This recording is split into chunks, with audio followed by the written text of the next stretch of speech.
सर्वांना जय भीम, सत्य की जय हो।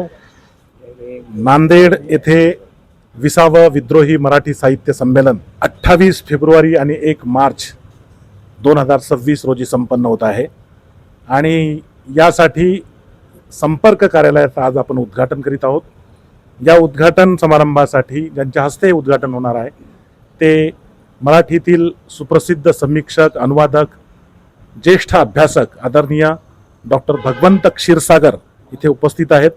त्यांच्या हस्ते आपण या संपर्क कार्यालयाचं उद्घाटन करू आणि नंतर आपण या संमेलनासाठी जे बोधचिन्ह बनवलेलं आहे संतोष घोंगडे या अत्यंत मान्यवर अशा चित्रकाराच्या कुंचल्यातून ते साकारलेलं आहे, त्याचंही प्रकाशन, अनावरण आपण या प्रसंगी करणार आहोत। तर मी विनंती करतो आदरणीय डॉक्टर भगवंत क्षीरसागर सरांना की त्यांनी या संपर्क कार्यालयाचं उद्घाटन करावं।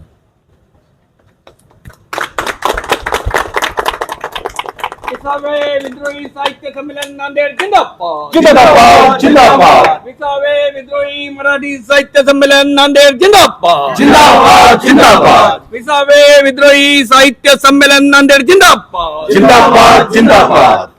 जय भीम जय भीम जय भीम जय भीम जय भीम जय भीम जय भीम जय भीम। आता या निमित्त बोधचिन्हाचं आपण प्रकाशन करणार आहोत।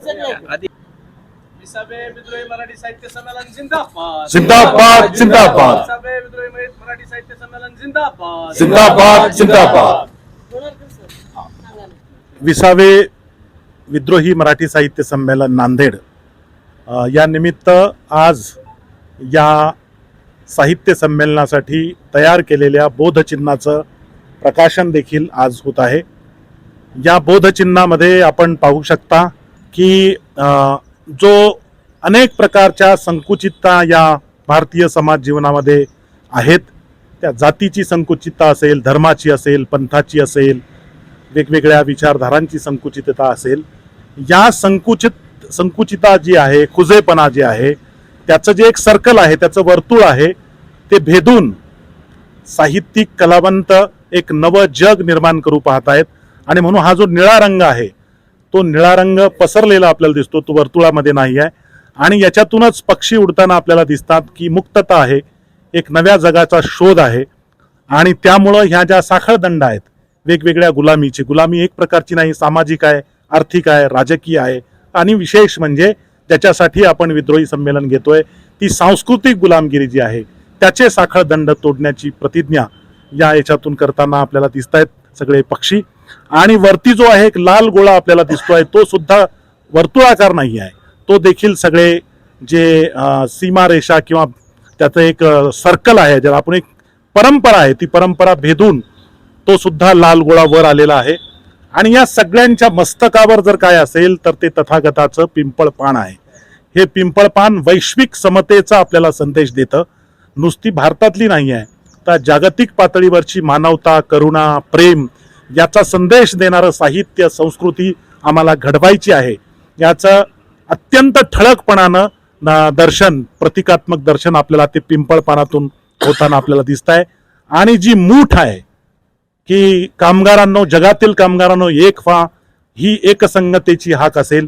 बाबासाहेबांनी शिका, संघटित व्हा आणि संघर्ष करा, तर संघटित होण्याचा दिलेला संदेश असेल। महात्मा ज्योतिराव फुलेंनी स्त्री शूद्रातिशूद्र यांच्या एकमय राष्ट्राची कल्पना, त्या एकजुटीचा जो संदेश दिलेला आहे तो एकजुटीचा संदेश असेल। तर तमाम दलित, वंचित, शोषित, कष्टकरी स्त्रिया यांना एकजूट झाल्याशिवाय हे सगळं जे स्वप्न आहे, समतेचं स्वप्न जे आहे ते साकार होणार नाही। त्याच्यासाठी सर्व साहित्यिक, कलावंत, समताप्रेमी, विचारवंत यांनी एकत्र येऊन हे संमेलन घडवण्याचा प्रयत्न करण्याचा संदेश या बोधचिन्हातून दिलेला आहे। आणि खाली जे विद्रोही मराठी साहित्य संमेलन नांदेड, अतिशय ठळक आणि अतिशय वळणदार पद्धतीनं की कुठलीही संदिग्धता त्याच्यामध्ये आपल्याला नाही आहे, आपला मार्ग, आपली दिशा स्पष्ट आहे हे सांगणारं बोधचिन्ह महाराष्ट्रातील प्रख्यात चित्रकार संतोष घोंगडे यांच्या कल्पनेतून, त्यांच्या ब्रश आणि कलम मधून साकार झालेला आहे। मी त्यांनाही या प्रसंगी धन्यवाद देतो आणि यांचं सगळ्यांच्या हस्ते आदरणीय भगवंत क्षीरसागर सर, याचे स्वागताध्यक्ष राहुल प्रधान, कोषाध्यक्ष डॉक्टर अनंत राऊत सर, मुख्य समन्वयक आदरणीय डॉक्टर विजयकुमार माहुरे सर आणि सगळे किशोर ढमाले सर, प्रतिमा परदेशी मॅडम, या सगळ्यांना विनंती आहे की यांनी या बोधचिन्हाचं विमोचन करावं. विसावे विद्रोही मराठी साहित्य संमेलन नांदेड जिंदाबाद. जिंदाबाद जिंदाबाद विसावे विद्रोही मराठी साहित्य संमेलन नांदेड जिंदाबाद. जिंदाबाद जिंदाबाद